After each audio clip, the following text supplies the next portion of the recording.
లక్ష్మీపతే హర హర మహాదేవ శంభో శంకర. మాఘమాసంలో ఈరోజు మనం 11వ రోజులో ప్రవేశించాం. మాఘ పురాణం నుండి 11వ అధ్యాయం చెప్పుకుందాం.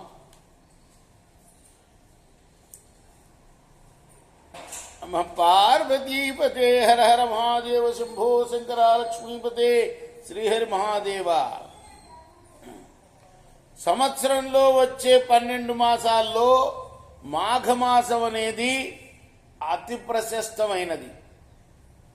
అటువంటి మాఘమాసంలో నదిలో కానీ, నది లేని చోట చెరువులో కానీ, చెరువు కూడా లేకపోతే నూతి వద్ద కానీ, నూతి కూడా లేకపోతే ఇంట్లో ఉన్న నీళ్లనే గంగా గంగా గంగా అనుకుంటూ కానీ, అర్ధోదయ సమయంలో అంటే సూర్యుడు సగం పైకి వచ్చినప్పుడు స్నానం చేయాలి.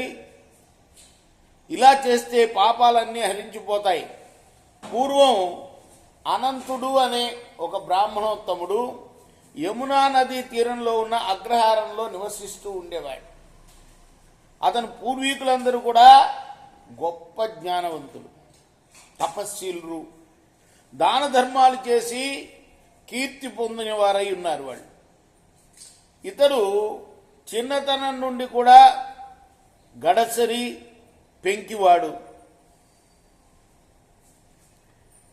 తల్లిదండ్రులు యొక్క భయభక్తులతో వాళ్ళు పెట్టిన భయంతో మాత్రం కొంతవరకు మాత్రమే విద్య నేర్చుకున్నాడు. దుష్ట సావాసాలు మరిగాడు, మద్యమాంసాలు సేవించాడు, కన్న బిడ్డలను కూడా అమ్ముకుంటూ మొదలుపెట్టాడు. ఇలా సంపాదించి ధనవంతుడయ్యాడు.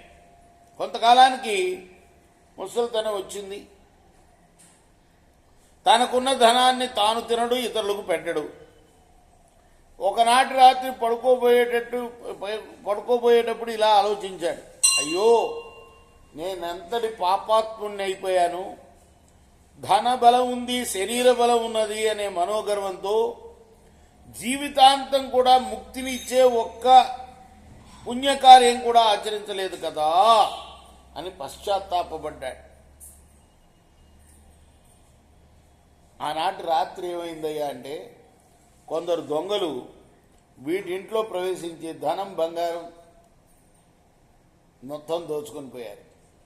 పాపం వీడికి రాగ మంచి బుద్ధి వస్తే ఆ రాత్రి వీడికి ధనం లేకుండా అయిపోయింది. అన్యాయంగా ఆర్జించిన ధనమంతా కూడా అన్యాక్రాంతం అయిపోయిందే అని ఏడ్చాడు. ఆ సమయంలో పెద్దల యొక్క నీతులు జ్ఞప్తికి వచ్చి తాను చేసిన పాపాలకి ప్రాయశ్చితం చేసుకోవాలి అనుకున్నాడు. అప్పుడు మాఘమాసం నడుస్తూ ఉన్నది. ఈ చింతన వాడు చేసినప్పుడు యమునా నదికి వెళ్ళాడు, స్నానం చేశాడు. దానివల్ల వాడికి మాఘమాస స్నాన ఫలం దక్కింది. నదిలో మునిగి తడిబట్టలతో ఒడ్డుకొచ్చాడు. చలికి గడగడ వణికి బిర్ర బిగిసిపోతూ నారాయణ అని ప్రాణాలు విడిచేశాడు. ఆ ఒక్కరోజు మాత్రం నదిలో స్నానం చేయటం వల్ల వాడు చేసిన పాపాలన్నీ కూడా నశించిపోయి వైకుంఠవాసుడయ్యాడు అని వశిష్ఠ మహాముని దిలీప మహారాజుకు చెప్పాడు. ఇంకా చెప్తున్నాడు ఆయన, పాండవుల్లో 2వ వాడు భీమసేనుడు, మహాబలుడు, భోజన ప్రియుడు, అందరికీ తెలిసిన సంగతి. ఆకలికి ఏమాత్రం ఆగలేడు.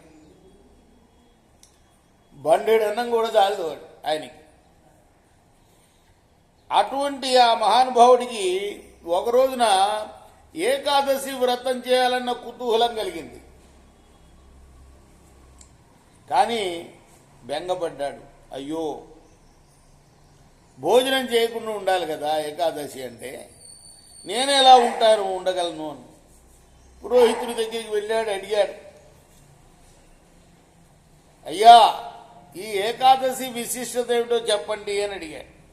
అందుకు వాళ్ళ పురోహితుడు ఎవరు, ధౌమ్యుల వారు. ఆయన చెప్తున్నాడు, ఓ భీమసేన, అన్ని రోజుల కన్నా ఏకాదశి ప్రశస్తమైనది, మహావిష్ణువుకి ప్రీతికరమైన రోజు కాబట్టి అన్ని కులాల వాళ్ళు కూడా ఈ ఏకాదశి వ్రతం చేయవచ్చు అన్నాడు. సరే, నేను అలానే చేస్తాను, కానీ ఒక్క గడియ ఆలస్యమైనా నేను ఆకలికి తాళలేను కదా, ఏకాదశి ఉపవాసం ఎలా ఉండాలా అని నాకు తోచట్లేదు, ఏం చేయాలా అని. పైగా అన్నం ఈరోజు తినకూడదంటే ఆ రోజే ఆకలి ఎక్కువ అవుతుంది నాకు.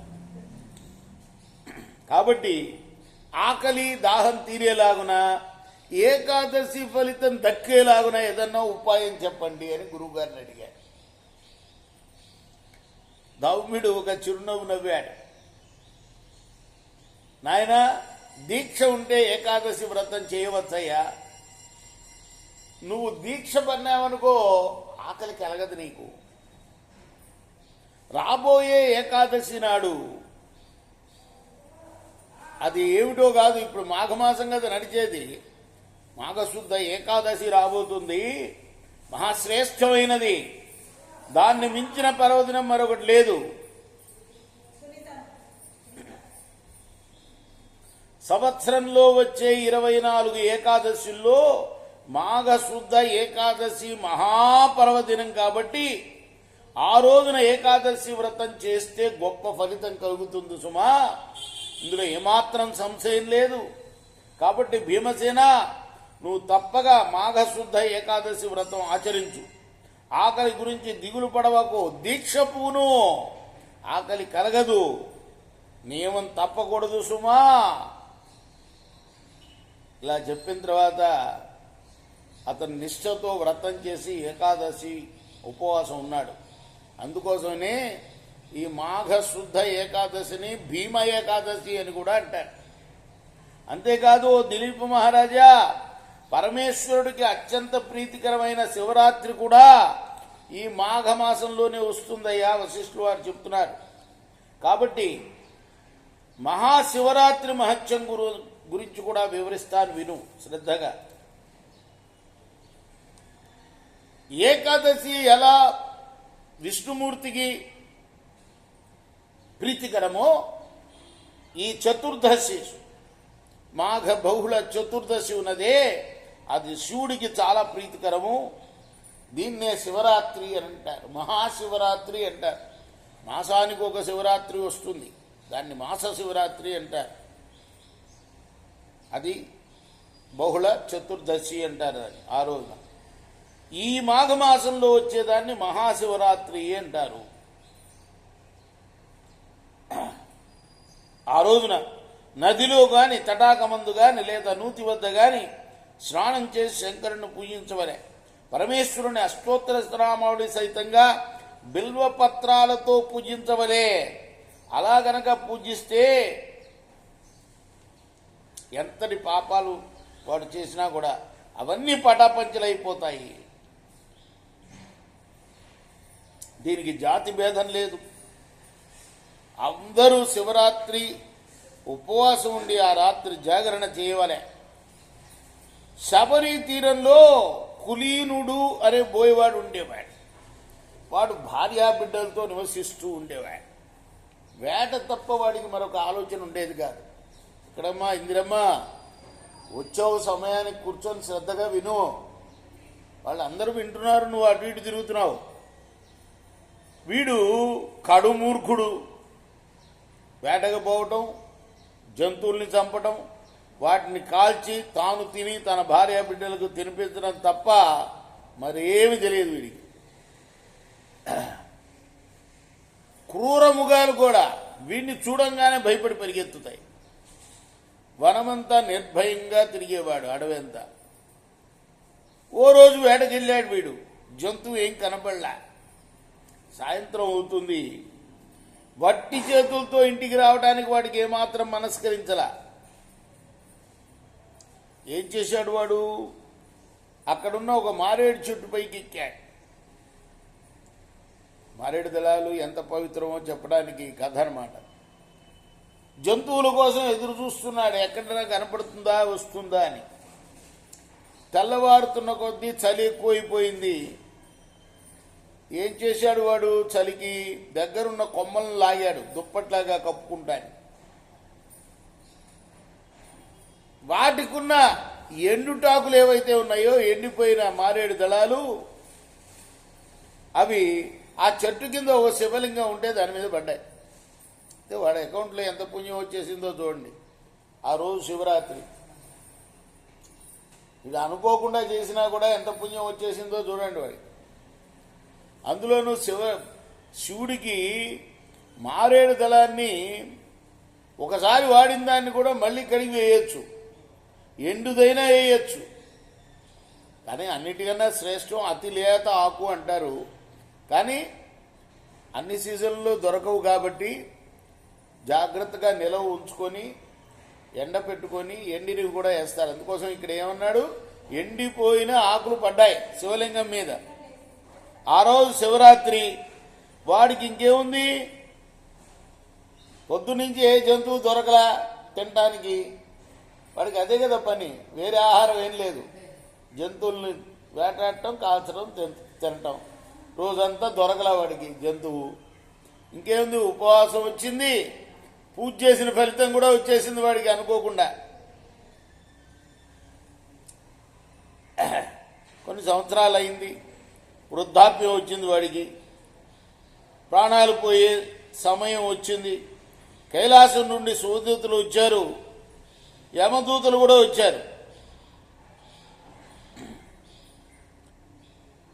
యమదూతలు ముందు తీసుకొని పోతుంటే వాడిని వాళ్ళ దగ్గర నుంచి లాక్కొని శివదూతలు తీసుకున్నారు. మరి యమభటులు చేసేది లేక యముడితో చెప్పాడు. యముడు ఆ తర్వాత శివుడి దగ్గరికి వెళ్ళాడు. యముణ్ణి దీవించి ఉచితాసనం ఇచ్చి కుశల ప్రశ్నలు అడిగాడు శివుడు. అప్పుడు యముడు చెప్పాడు, మహేశా, నీ దర్శన కారణం ఏంటంటే, ఓ బోయేవాడు మహాపాపి క్రూరుడు వాడు, వాణ్ణి మా దూతలు తీసుకొని వస్తూ ఉంటే మా లోకానికి, నీ లోకానికి తీసుకొచ్చారయ్యా అని విషయం చెప్పాడు.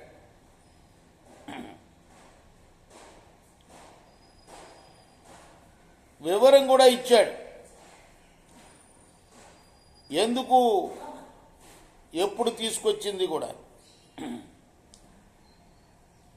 ఏమయ్యా మహాశివ, జీవితాంతం వాడు క్రూరత్వంతో బతికాడు. ఒక్కరోజు వాడు అనుకోకుండా వాడేదో కొమ్మల్ని కప్పుకుంటే 2 ఆకులు నీ మీద పడినంత మాత్రాన వాడికి కైవల్యం ఇచ్చేసావేమిటయ్యా అన్నాడు. అప్పుడు శివుడు చెప్పాడు, యమధర్మరాజా, ఈరోజు పవిత్రమైన మహాశివరాత్రి. ఈ రోజున నా పైన బిల్వత్రాళ్ళు వాడి చేతి మీద నుంచి పడ్డాయి.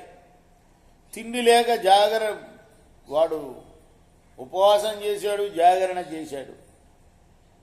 మరి కాబట్టే వాడు పాప విముక్తుడైపోయాడయ్యా అని చెప్పాడు. ఇది శివరాత్రి మహత్యమని దిలీప మహారాజుకి వశిష్ఠ మహర్షి చెప్పాడు.